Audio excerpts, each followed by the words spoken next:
Donc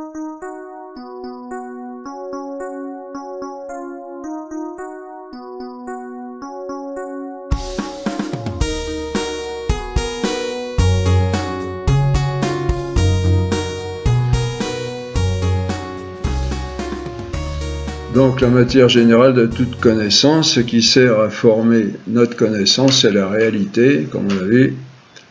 Et on saisit divers aspects de cette réalité, des aspects spécifiquement différents par nos diverses facultés, comme par exemple, le sens de la vue saisit les couleurs et l'intelligence saisit l'être, les sens. On vient de le voir. On voit ainsi comment il faut distinguer en chaque faculté son objet matériel, qui est la réalité, et son objet formel. Un objet en philosophie, c'est en gros quelque chose qui est placé devant, ce qui est placé devant. Objectum en latin. Dans la connaissance, est-ce qu'une faculté de connaissance saisie? C'est cet objet saisi. La connaissance a toujours un objet. Une connaissance ne peut pas être quelque chose d'absolu, indépendamment de tout objet, de toute réalité. Ça a été un des tours de force de notre philosophie moderne, chère philosophie entre guillemets, nous faire croire que la connaissance était un absolu, sans objet. Bon, pour eux, il y a toujours un objet, mais la réalité a disparu en grande partie. Certains courants philosophiques ont voulu faire croire que la connaissance était quelque chose d'absolu, indépendamment de tout objet. Une connaissance est toujours connaissance de quelque chose, évidemment. C'est ce quelque chose qu'on appelle l'objet de connaissance, c'est la réalité.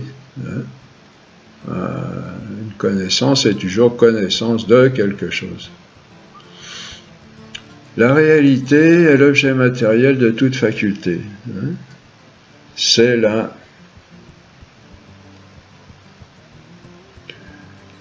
matière de toute connaissance. Et dans cette matière générale de la connaissance, chaque faculté saisit un aspect particulier qu'on appelle son objet formel, c'est son objet propre.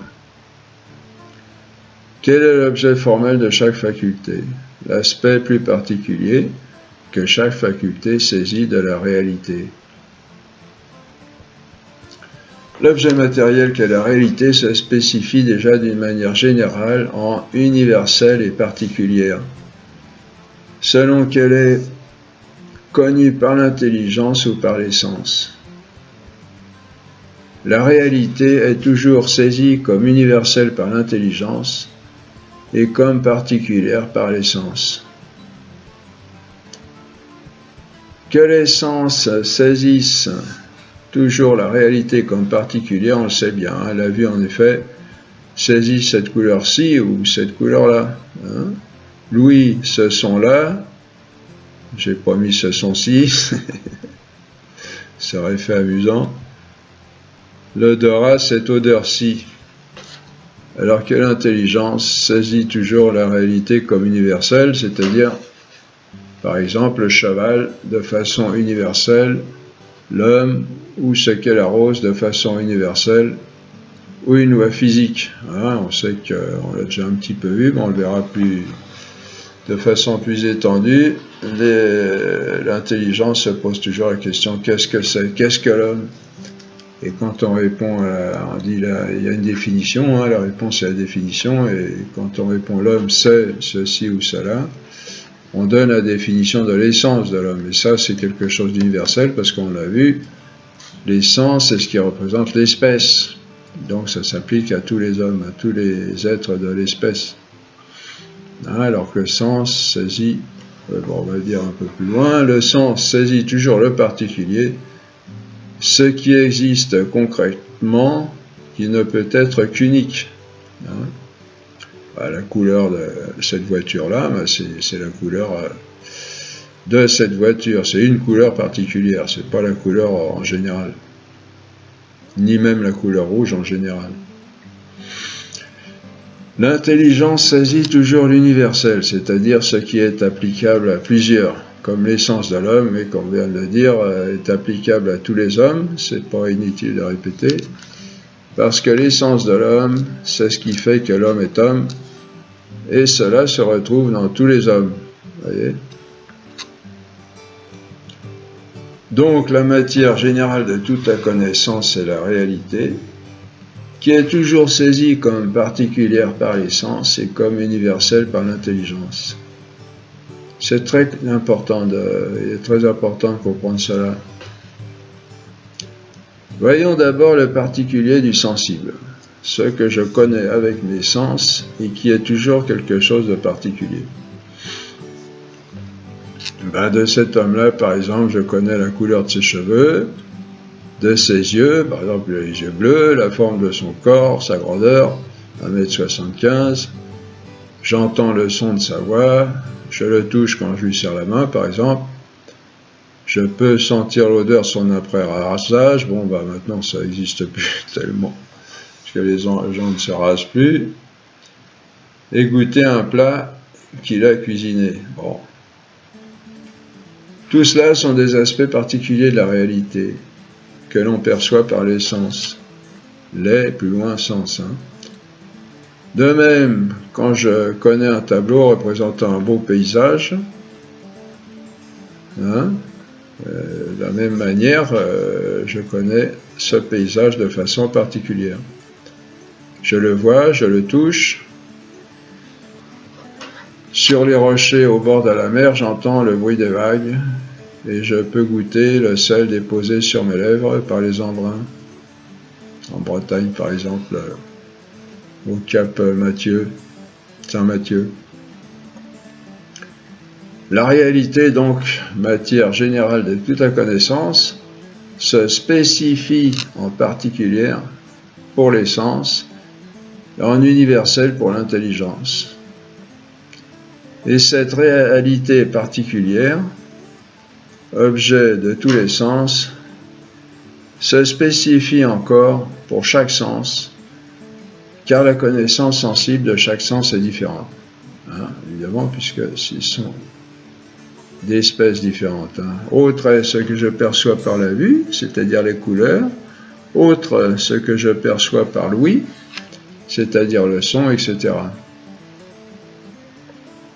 Ce que je perçois plus particulièrement, spécifiquement avec chaque sens de cette réalité particulière, est ce qu'on appelle l'objet formel de la connaissance sensible. Objet formel de la connaissance sensible. L'objet formel du sens de la vue, ce sont les couleurs et par suite les formes extérieures qui résultent des différentes couleurs. On imaginerait plus en premier abord que l'objet de la vue, ce sont les formes, mais si on réfléchit bien,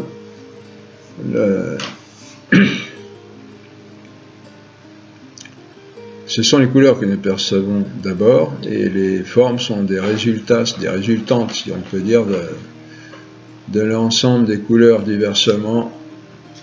J'en sais, on se rend compte très clairement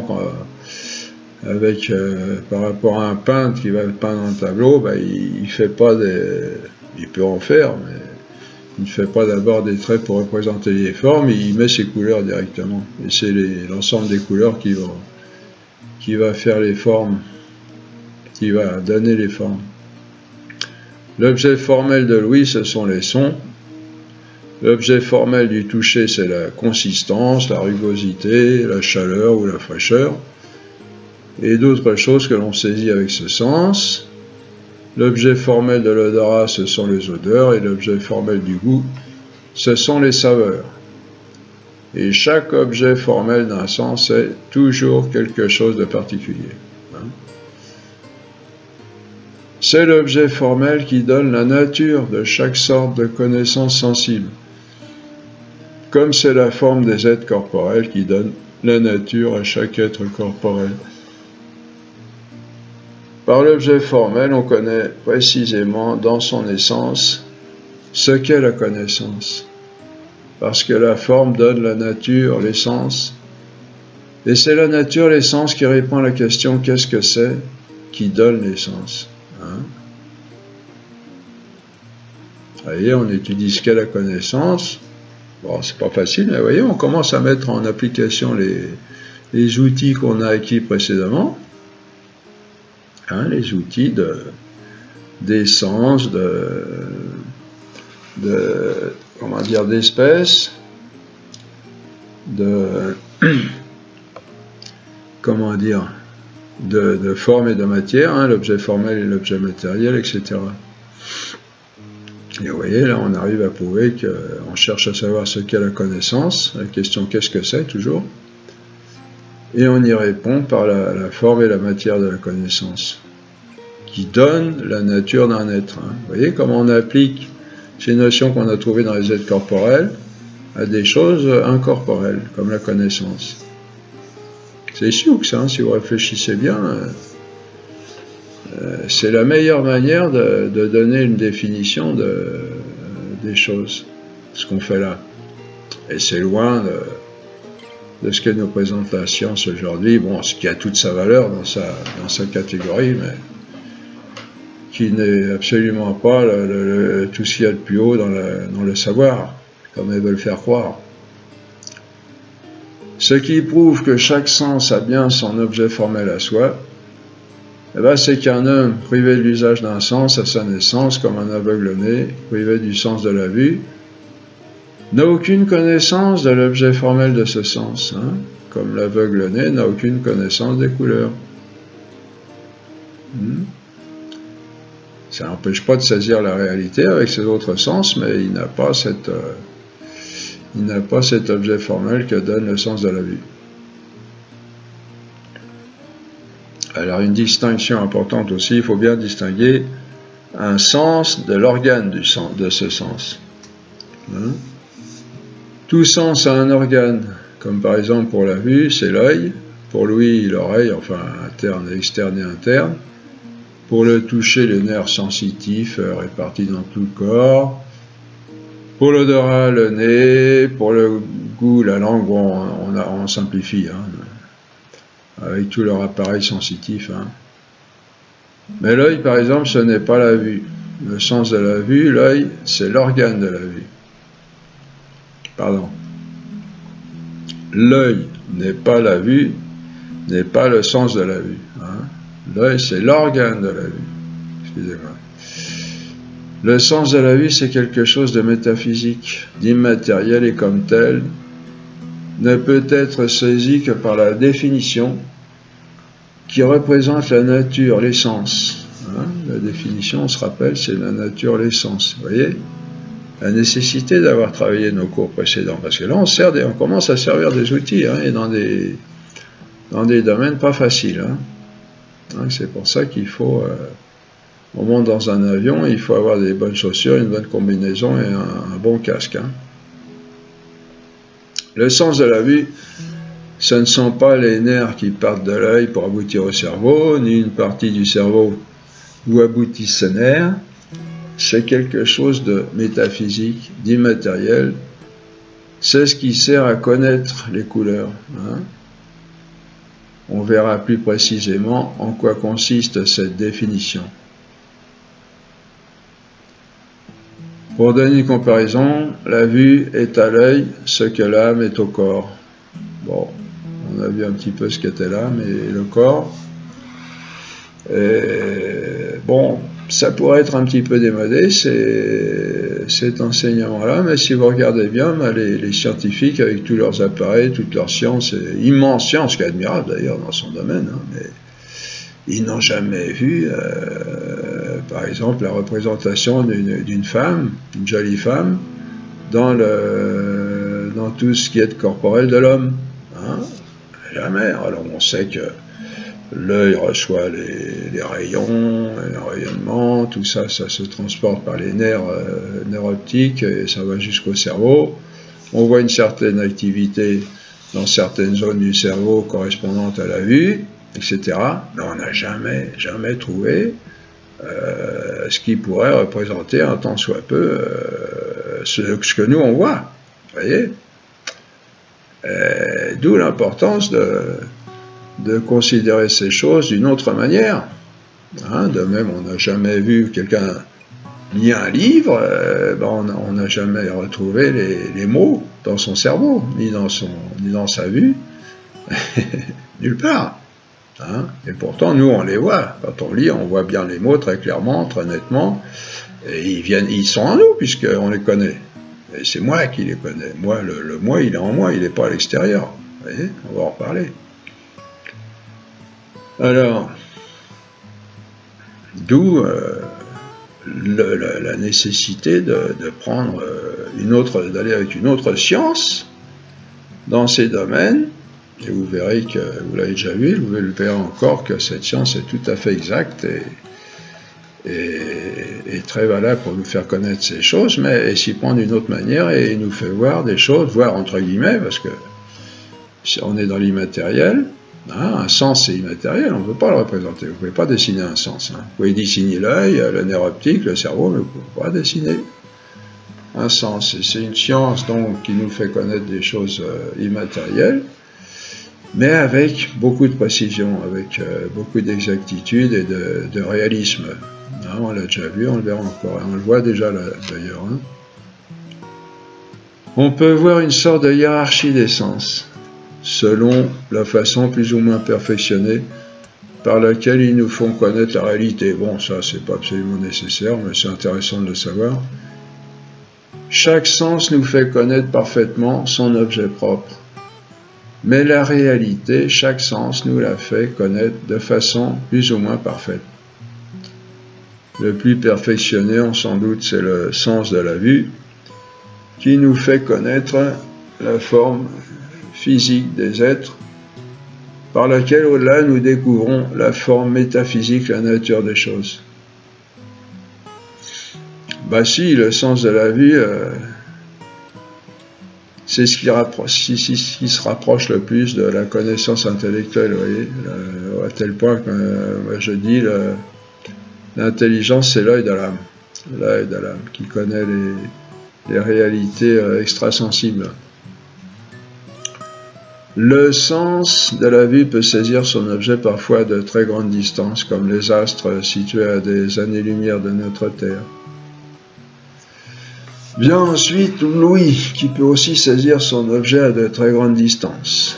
Elle nous fait aussi connaître les paroles de nos semblables, par lesquelles nous saisissons aussi la nature des choses. On peut placer en dessous l'odorat, qui perçoit encore à de grandes distances, à de moins grandes distances que l'ouïe, et puis ensuite on a le goût. Le touche, bon là le goût, on sait que c'est contact, hein, il faut le contact, pratiquement. Le toucher vient en dernier car il ne saisit que par contact aussi. Dans un autre classement,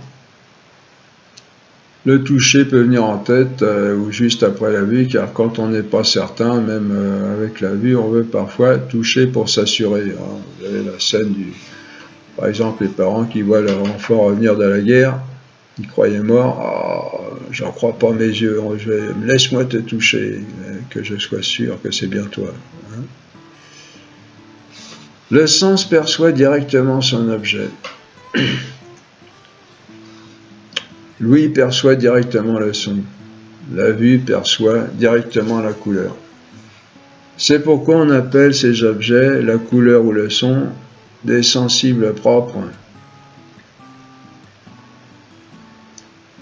On remarque là un point important, c'est qu'avec cette connaissance sensible des sens externes, on a affaire à une connaissance directe, immédiate.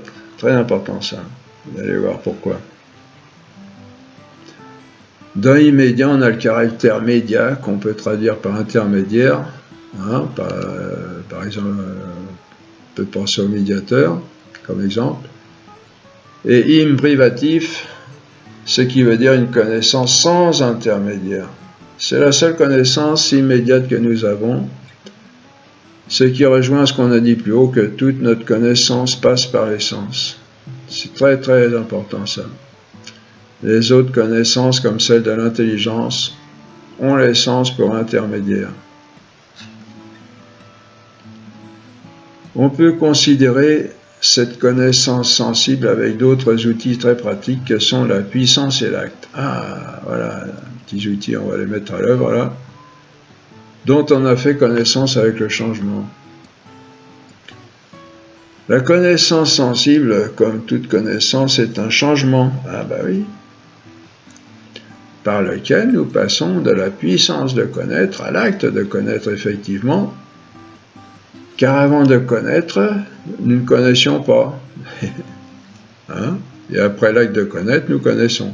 C'est idiot ce que je dis là. Vous allez me dire, il n'y a pas besoin de nous le dire, on le sait très bien. Ben, vous ne vous doutez pas à quel point la philosophie, dans ses plus grandes lignes, a été corrompue, et c'est pas un petit mot, hein, par le manque de considération de ces vérités. Hein. Avant de connaître, nous ne connaissions pas, et après l'acte de connaître, nous connaissons. Hein. C'est un changement, la connaissance est un changement en nous. Le changement, c'est que nous passons de la non-connaissance à la connaissance. Alors, ça peut paraître un peu fastidieux ce qu'on fait là, mais c'est très important. Bon, quand on veut n'avoir qu'une connaissance, je dirais pas rudimentaire, mais simplifiée, c'est sûr qu'on peut s'en passer éventuellement, mais quand on veut un tant soit peu approfondir, et si on a une réflexion qui se tient assez solide, ben, on est content d'avoir ces précisions, parce que vous allez voir, si on a fait de la philosophie, comme à l'école ou ailleurs, vous allez voir que c'est, ou si on va en faire, ou si on va rencontrer des gens qui sont plus ou moins dans la philosophie, dans l'enseignement, et qui vont vouloir vous enseigner certaines choses, si vous êtes bien armé, vous n'allez pas tout avaler forcément automatiquement. Donc, le changement, c'est que nous passons de la connaissance de la non-connaissance à la connaissance.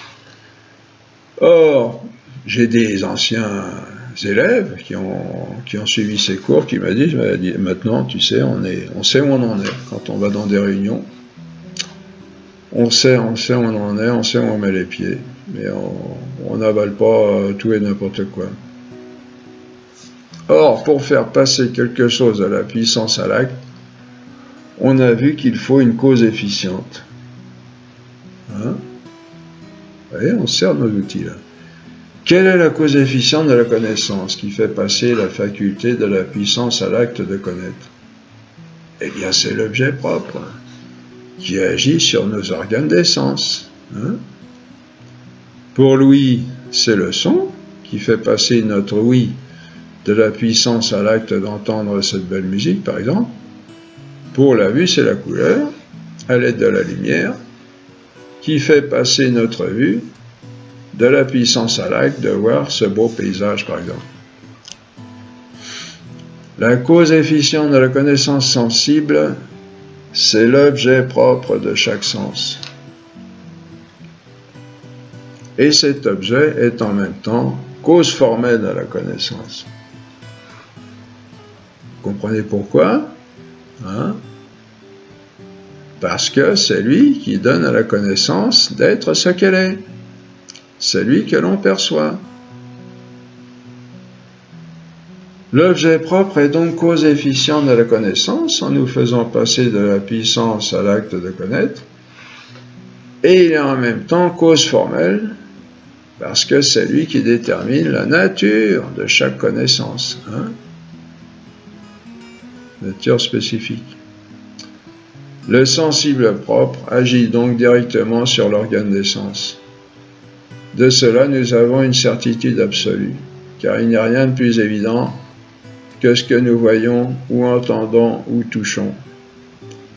Bon, Descartes, par exemple, a voulu nous faire avaler l'erreur des sens, mais c'est faux. Hein, c'est une erreur monumentale, on le verra. Il n'a pas su ou il n'a pas voulu faire, je ne sais pas s'il était si honnête que ça. Il n'a pas fait la distinction entre la saisie simple et l'interprétation de ce qu'on saisit. On le verra, je crois qu'on va le voir. Erreur des sens, ça n'existe pas.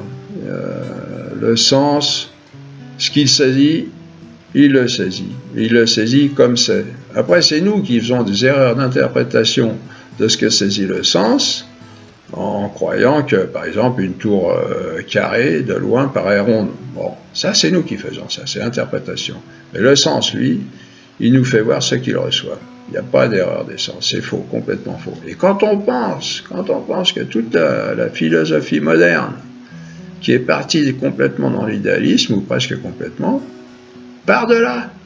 Dans notre chair Descartes, bon, ça existait avant, mais là, on en a remis une sérieuse couche et on en est noyé, hein, noyé.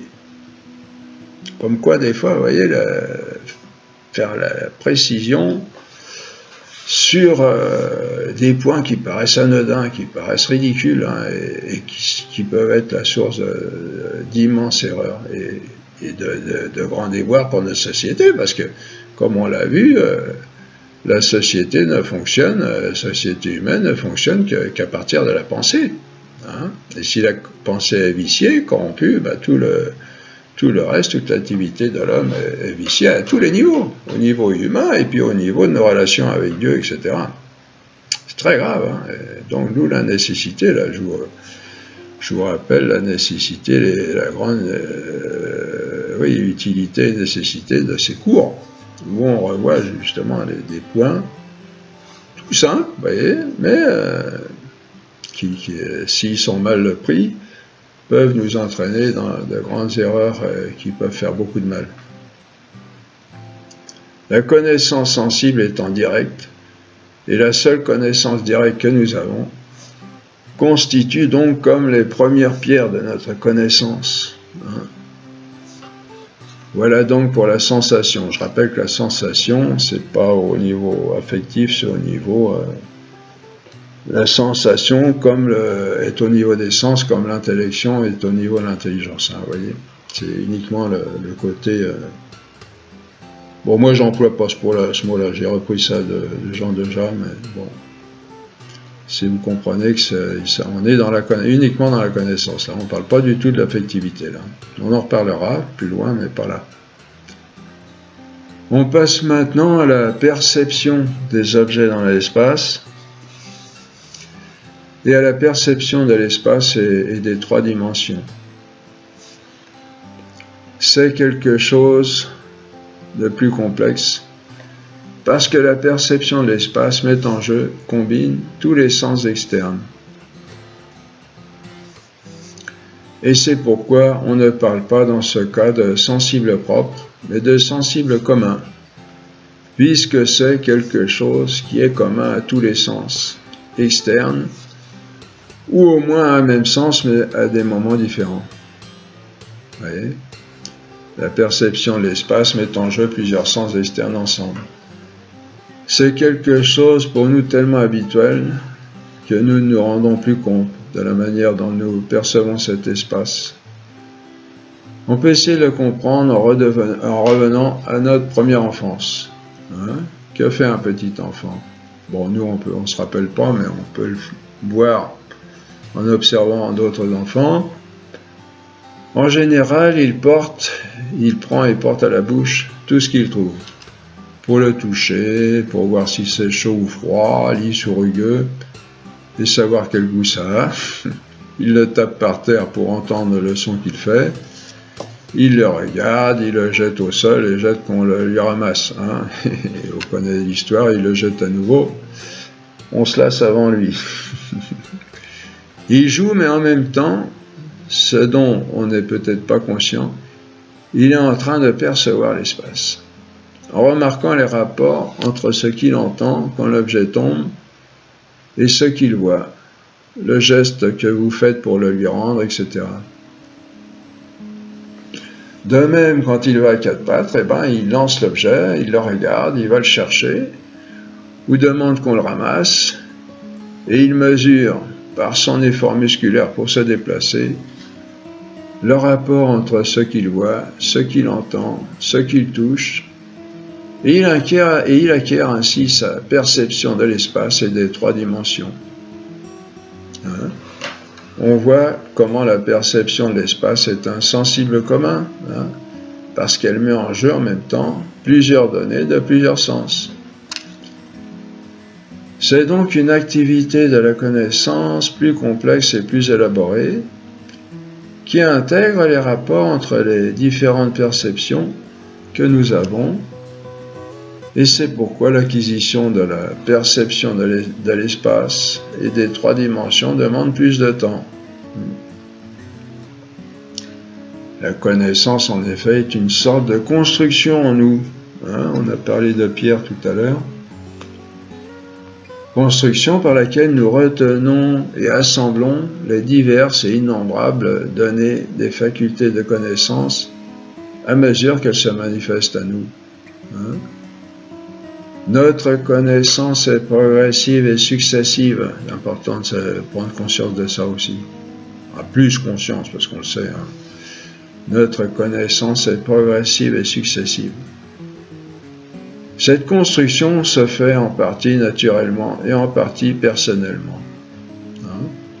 C'est important aussi ce qu'on dit là. Vous allez voir, ça va être pour comprendre ce qu'est l'erreur. Cette construction se fait en partie naturellement, c'est-à-dire toute seule, et en partie personnellement, c'est-à-dire par notre industrie, comme on dit, notre savoir-faire. Cela suppose des facultés de rétention. Alors on va voir qu'il ne faut pas trop partir là-dedans et penser qu'il y a toujours des défauts et des excès dans chaque vérité.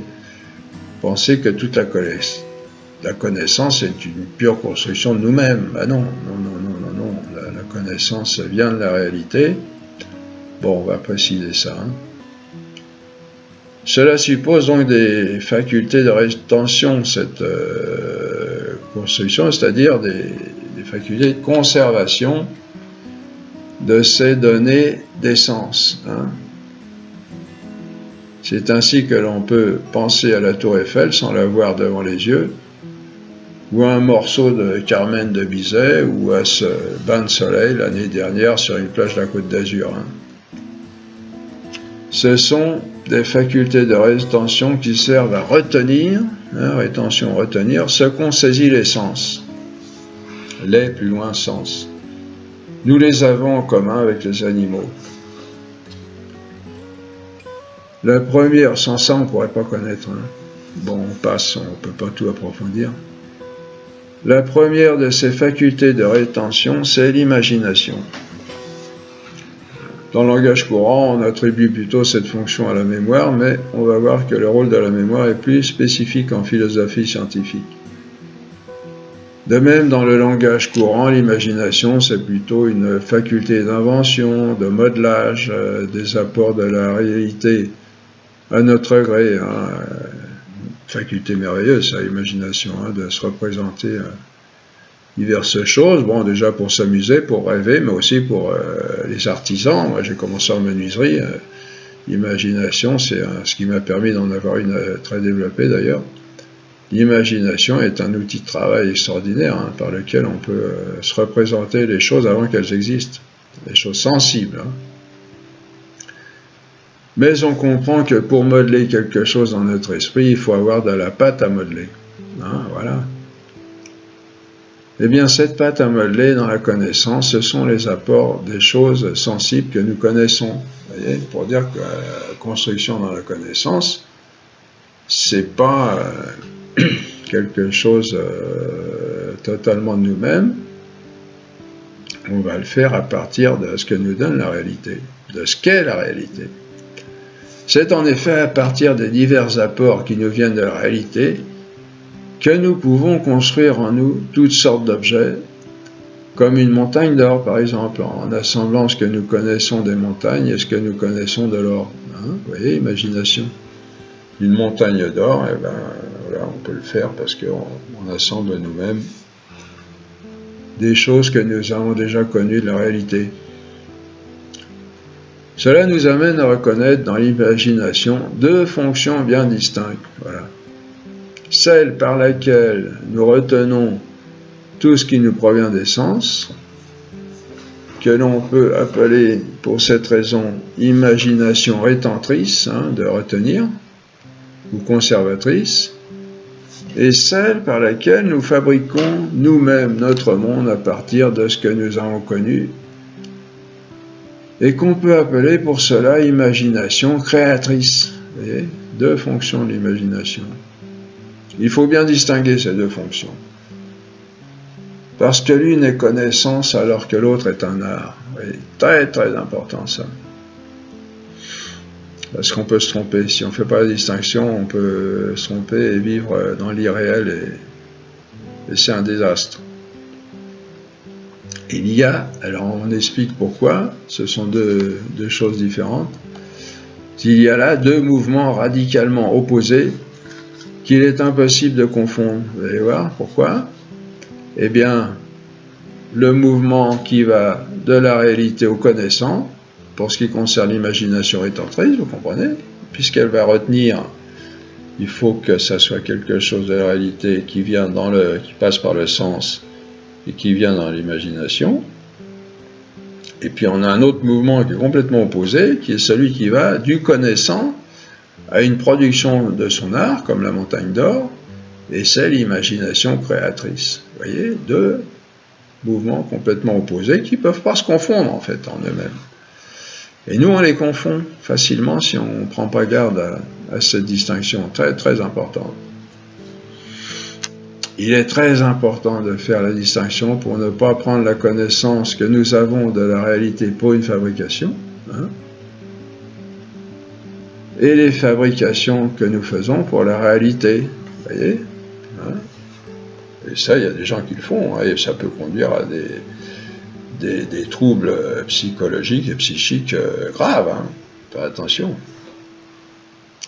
Sinon, la connaissance s'effondre et on tombe dans les grâces inconvénients que l'on a notés. Oui, avant de tomber dans des maladies graves psychiques, il y a d'abord le premier problème, c'est les inconvénients par rapport à la connaissance. À ce moment-là, on ne connaît pas. Si on mélange, si on croit que ce qu'on fabrique, c'est la réalité, alors que ça vient de nous, et si on croit que ce qui vient de la réalité, c'est nous qui l'avons fabriqué, ben vous comprenez, là on perd les pédales et excusez-moi l'expression, mais après on ne sait plus où on en est et on tombe dans l'erreur et avec tous les inconvénients que l'on a déjà notés. Hein.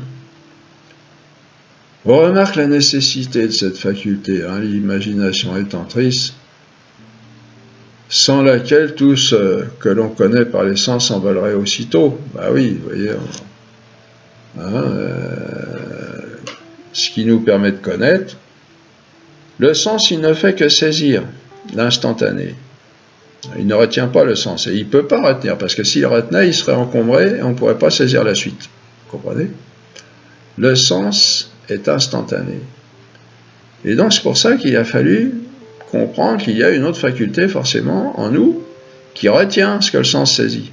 Hein, qui elle peut retenir parce qu'elle est faite pour ça, alors que le sens est fait pour saisir et pas pour retenir.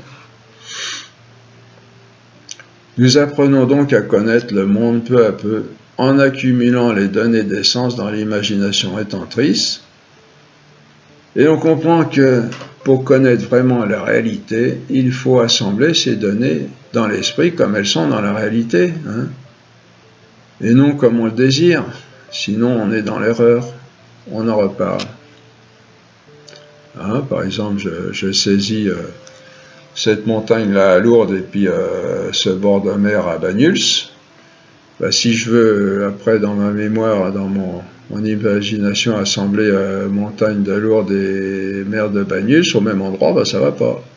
Hein, c'est faux.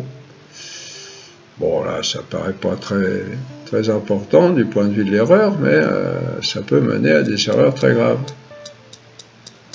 Alors, la mémoire, elle, hein, en général, je vous disais, en langage courant, on fait un amalgame du point de vue rétenteur de la mémoire avec l'imagination. On est sur deux facultés distinctes. Vous allez voir pourquoi. La mémoire, elle, en stricte philosophie scientifique, retient l'ordre du vécu. L'ordre du vécu, c'est-à-dire l'ordre chronologique dans lequel les choses ont été connues.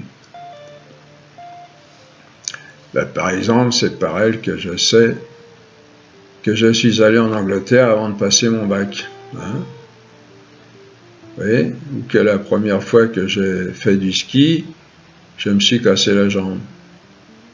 La mémoire ne retient pas le vécu, mais l'ordre du vécu. Hein.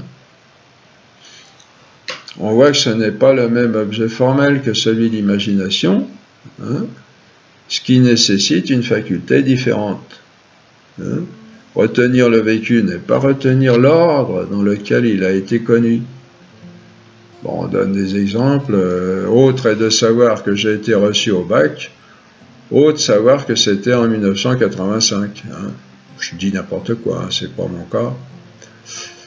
Et ce sont bien deux objets différents parce que je peux me rappeler être allé en Australie et avoir oublié en quelle année. Défaut de mémoire. De même, je peux me rappeler avoir vécu quelque chose de très agréable en telle année et ne pas me souvenir lequel. Défaut d'imagination étant triste. Vous voyez comment on distingue bien ces deux facultés-là, strictement parlant en philosophie scientifique. On peut tout de même, pour des raisons pratiques, entendre par mémoire ce qu'on entend dans le langage courant, hein, c'est-à-dire ce qui tient lieu en même temps de rétention du vécu et de son ordre dans le temps. C'est pas très grave, mais quand on veut préciser les choses comme il faut faire la distinction.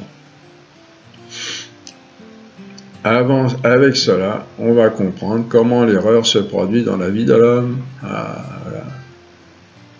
S'il n'y avait pas d'erreur possible, il n'y aurait pas besoin de faire toutes ces précisions-là. Il n'y aurait qu'à se laisser connaître tranquillement et puis voilà tout. L'erreur, déjà, il faut la chasser, il faut la découvrir, la détecter déjà au niveau de la connaissance. L'erreur, ça vient de ce que la connaissance est complexe, par suite de sa construction entre guillemets. Hein.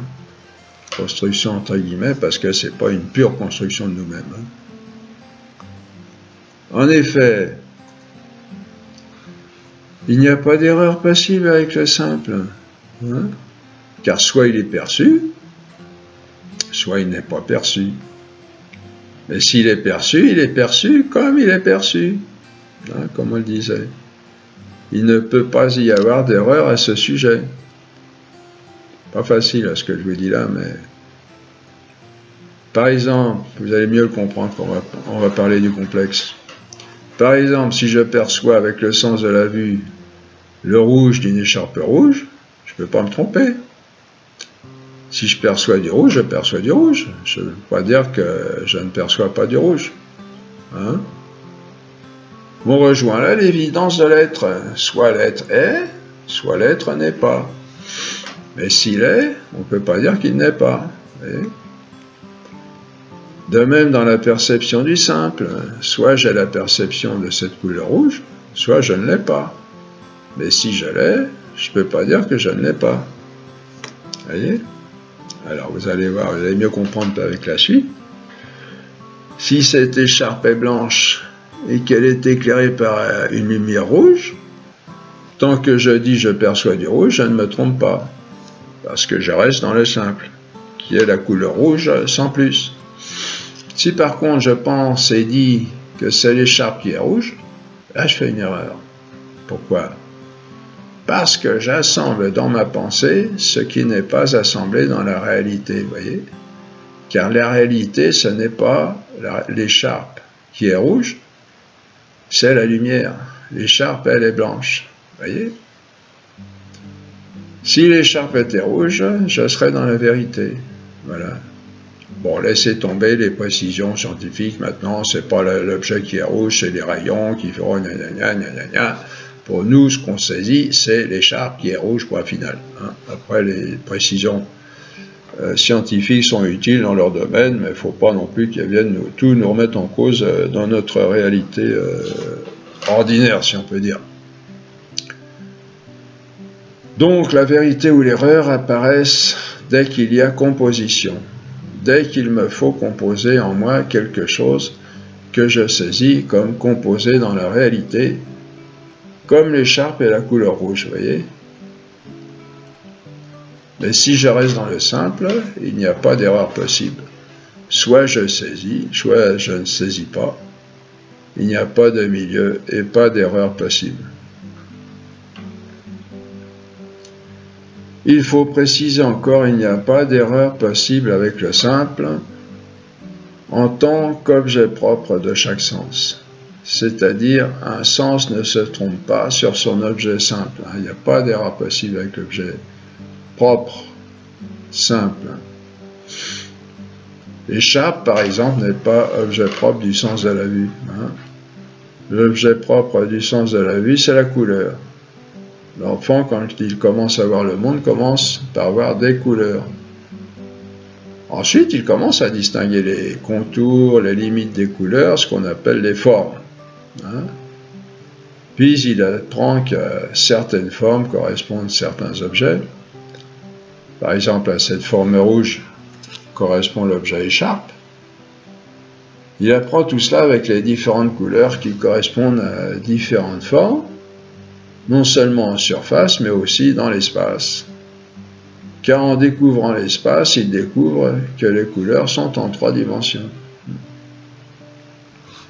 C'est en faisant le tour d'une table qu'il découvre, l'enfant, que les couleurs qui y correspondent sont les couleurs d'un objet en volume, qu'il découvre aussi par son propre mouvement, par les sons qu'il provoque, en le touchant, etc. L'objet propre donc du sens de la vue, son objet de base, ce sont les couleurs. Et à propos de cet objet, il ne peut pas se tromper quand il est simple, parce que c'est son objet propre. C'est ce pourquoi il est fait. Voyez. La vue est faite pour la couleur, c'est son objet simple, et ce sujet ne peut pas se tromper. On se trompe dès l'instant où il y a composition, où il y a complexité. Pas complexité au sens de plusieurs choses. Ensuite, les formes que l'on découvre à partir des couleurs, comme on vient de le noter, les objets même qui ont ces couleurs en 3 dimensions, ce n'est pas l'objet propre du sens de la vue. C'est ce que l'homme découvre par la suite, en explorant son environnement, en associant plusieurs données des sens.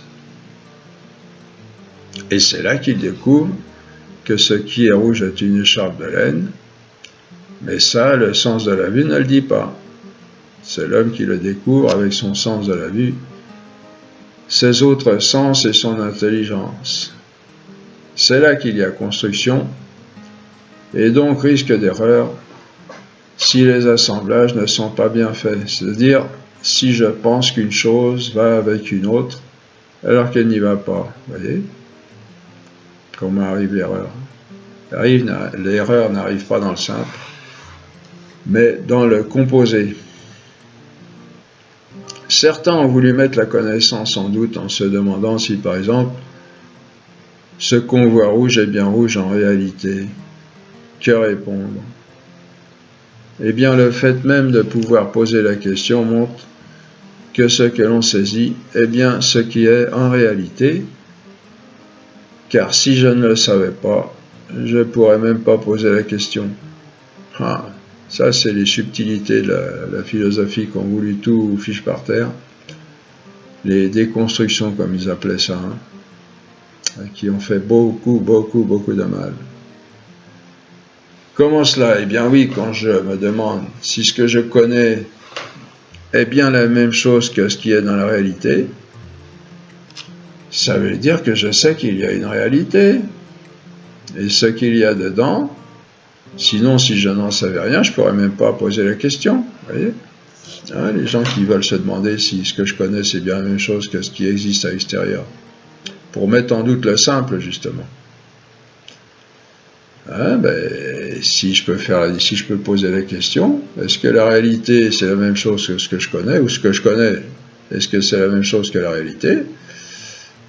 Si je saisissais pas la réalité, je ne pourrais pas poser la question. Si je pose la question, c'est que je sais très bien que la réalité est là. Si je pouvais pas atteindre la réalité, je ne pourrais pas poser cette question. Le fait même que je la pose montre que je peux l'atteindre et la connaître.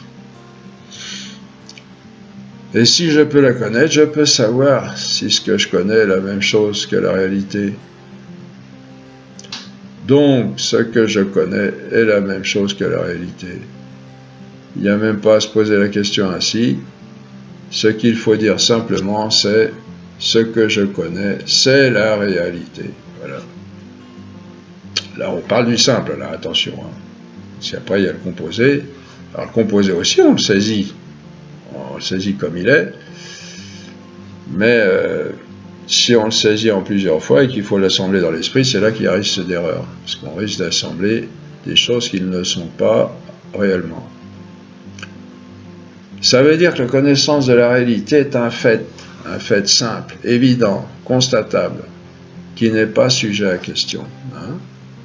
Je saisis ou je ne saisis pas. S'il n'y a pas de connaissance, je ne saisirai rien. Dès l'instant où je saisis quelque chose, ça prouve que je saisis quelque chose, c'est l'être, c'est de l'être. Ça prouve que je saisis la réalité, peu importe ce que c'est. Et quand on marche, on ne se demande pas si on marche, c'est un fait. Hein? Quand on mange, on ne se demande pas si on mange, c'est un fait.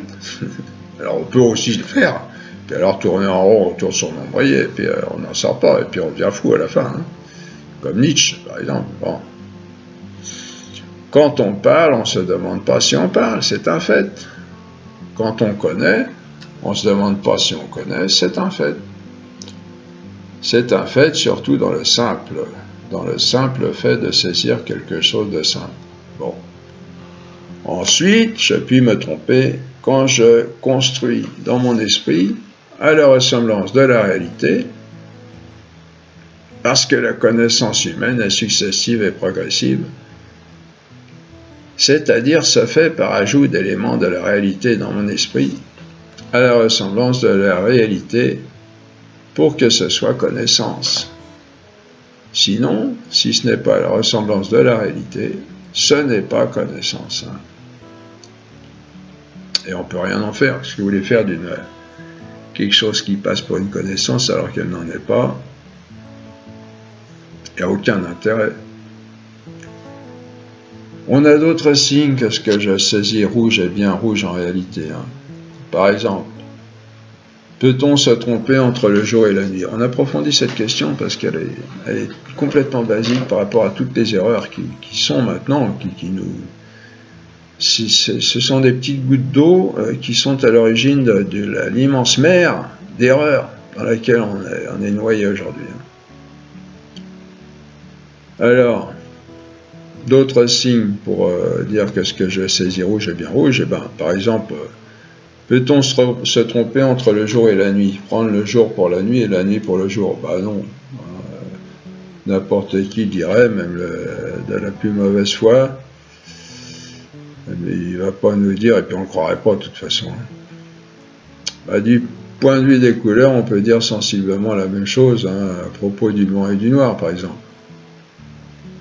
Et donc, de même qu'on est capable de saisir toutes les nuances de mélange entre la lumière et les ténèbres, on saisit bien certainement aussi les mélanges de blanc et de noir intermédiaires, c'est-à-dire toutes les nuances de gris. Hein? Et comme on sait aujourd'hui que les couleurs aussi sont en rapport avec la lumière, c'est-à-dire avec les longueurs d'onde, on peut dire que de même qu'on sait très bien faire la différence entre la lumière et les ténèbres, de même on doit très bien être capable de saisir les infinies nuances de couleurs qui dépendent d'une certaine qualité de lumière, d'un certain état de la lumière.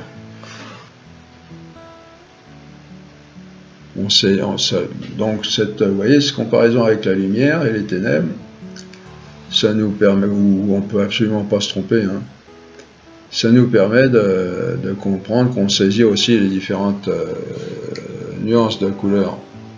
Bon, c'est pas tout à fait la même chose, hein. Les couleurs, c'est pas des nuances de gris, mais parallèlement, on peut comprendre ça comme ça. Alors, on cite souvent les daltoniens, qui saisiraient d'autres couleurs que la plupart d'entre nous. Mais les daltoniens ne saisissent pas d'autres couleurs que nous, comme s'ils saisissaient par exemple du vert, là où nous saisissons du rouge. Les daltoniens, au contraire, ont des carences par rapport à certaines couleurs, ou même à toutes. Hein. C'est bien connu de la science, hein, on appelle la carence de ceux qui ne saisissent pas le rouge, par exemple, l'anérythropsie. Hein. l'anérythropsie, l'acquérance de ceux qui ne saisissent pas le vert, la chloropsie, et celle de ceux qui ne saisissent pas le bleu, la cyanopsie, la tritanopie, et celle de ceux qui ne saisissent aucune, et celle de ceux qui ne saisissent aucune couleur, la chromatopsie, tout ça c'est très bien connu par la science. Il ne s'agit pas d'une erreur d'une couleur par rapport à une autre, il s'agit d'une non-saisie de couleur. Donc les daltoniens ne saisissent pas d'autres couleurs que nous, il y a des couleurs qu'ils ne saisissent pas. Et c'est pourquoi ils sont incapables de faire certaines différences que nous faisons. Ils confondent les couleurs parce qu'ils n'en saisissent pas la différence. Et pas parce qu'ils en voient d'autres à la place, vous voyez. Et on peut dire autant de tous les sens, et même de l'intelligence, en fait, de toute faculté de connaissance par rapport à leur objet propre simple. Il n'y a pas d'erreur possible. C'est ensuite à nous de ne pas nous tromper quand nous assemblons ces données simples en nous, assemblage qui doit se faire au modèle de la réalité. C'est là qu'il faut bien faire attention. On voit par là ce qu'il faut répondre à cette autre objection. Est-ce que nous saisissons tous la même chose? Ah oui, ça, on a voulu renverser l'assurance de la connaissance avec des questions comme ça. La réponse est bien simple. Si chaque sens de n'importe quel homme saisit parfaitement son objet propre simple, plusieurs hommes saisissant le même objet vont forcément saisir exactement la même chose. Donc on saisit tous la même chose. Bon, sauf corruption, on parle des sens des hommes dans la mesure où leurs facultés sont saines. On dira, mais alors si c'est si simple et si sûr, on ne devrait jamais se tromper, être dans l'erreur. Eh bien oui, certainement. L'erreur vient d'un mauvais usage de nos facultés qui font, elles, toujours très bien leur travail. C'est nous qui nous trompons quand nous assemblons en nous-mêmes ce qu'elles nous fournissent, soit, alors les raisons pourquoi, soit parce que nous allons trop vite, nous sommes trop sûrs de nous. Par exemple, je suis sûr de voir un cachalot à la mer là-bas, alors que c'est un rocher. Bon. Soit parce qu'une passion nous fait vouloir que la réalité soit comme nous le désirons plutôt que comme elle est.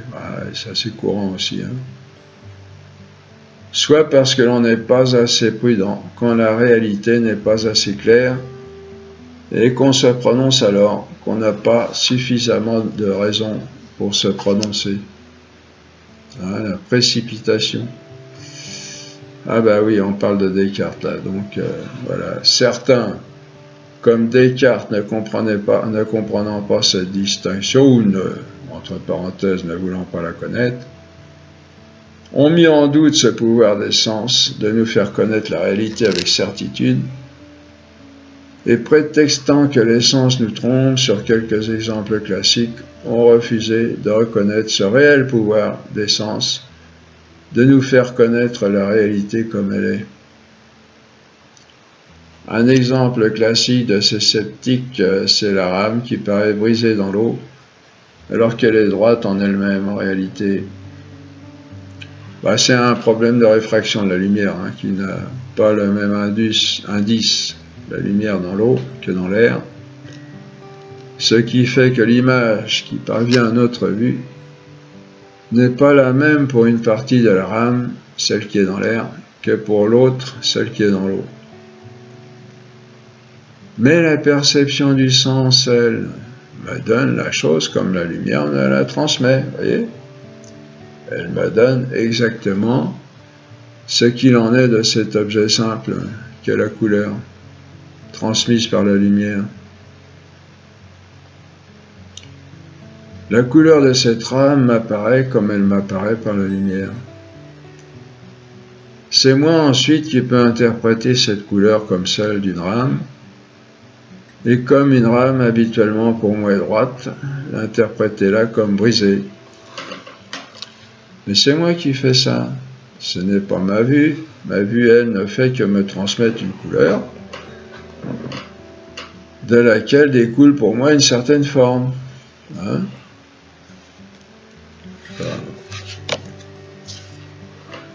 Pour connaître l'explication de ce phénomène, il faut connaître cette différence d'indice de réfraction selon les différents milieux traversés par la lumière, ce que saura d'ailleurs très bien faire Descartes. Hein. Bon, il a étudié la chose de près.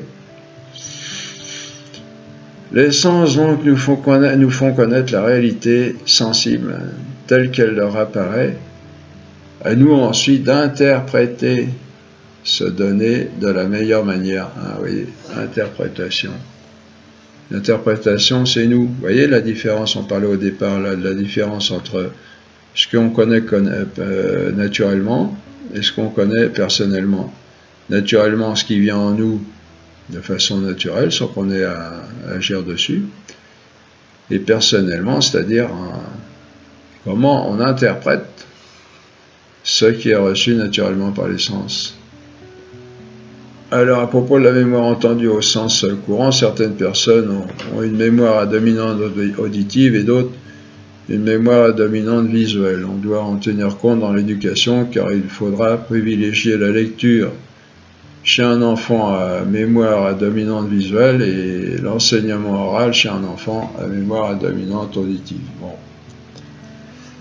Il est important de développer et de cultiver la mémoire, car elle est comme le trésor où l'intelligence va puiser pour comprendre les choses, les réalités.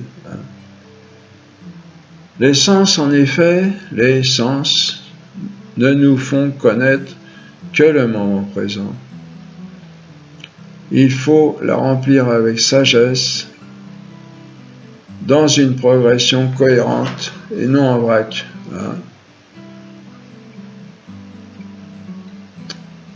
La mémoire.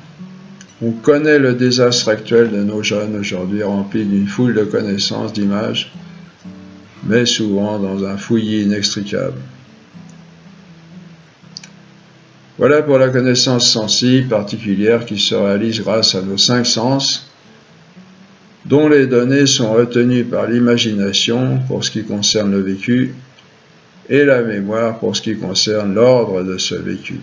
Voilà. À tout à l'heure, 3e partie.